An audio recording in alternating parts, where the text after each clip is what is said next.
بسم اللہ الرحمن الرحیم۔ السلام علیکم۔ جس نے یہ ٹوٹکے سنے ان کی دنیا بدلے گی۔ اگر آپ کو بلڈ پریشر کا مسئلہ ہے تو جب بھی نہانے کے بعد 1 گلاس پانی پی لیا کریں۔ بلڈ پریشر ساری زندگی نہیں رہے گا۔ سردی کے موسم میں ناشتے میں ابلے ہوئے انڈے لازمی کھائیں۔ اگر انار کو اس کے اندرونی چھلکے سمیت کھایا جائے تو یہ معدے کو تندرست رکھتا ہے۔ اگر صبح منہ دھوتے وقت پانی میں لیموں کے چند قطرے ملا لیے جائیں تو چہرہ خوبصورت اور جلد نرم رہتی ہے۔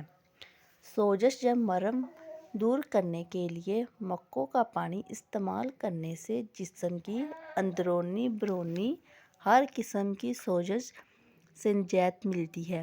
جگر کے ورم میں مکوں کے پتوں کو ابال کر اس کا پانی پی لیں، بہترین نتائج ملیں گے۔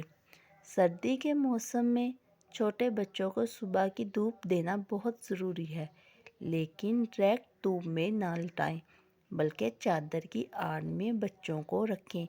براہ راست دھوپ سے بچے کی جلد جھلس سکتی ہے۔ سردی کے موسم میں چھوٹے بچوں کا مساج یا مالش السی کے تیل سے کریں، بہت ہی فائدہ مند ہے۔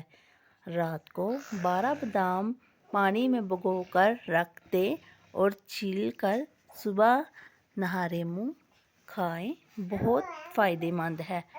اگر چہرے پر لال دانے نکل آئیں تو کچا بکری کا دودھ چہرے پر لگانے سے دانے ختم ہو جاتے ہیں۔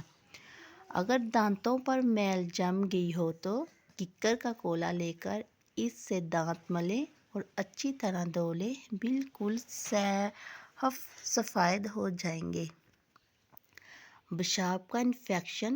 اکثر خواتین کپڑے دھوتے وقت بہت سارا سرف ڈال دیتی ہیں تاکہ کپڑے زیادہ سفید ہو جائیں، جس کی وجہ سے کپڑے اچھی طرح صاف نہیں ہو جاتے، اس میں سرف رہ جاتا ہے۔ اس وجہ سے جب بھی کپڑے پہنتے ہیں تو اس سے پیشاب کا انفیکشن اور جلد کا کینسر بھی ہو سکتا ہے۔ شکریہ۔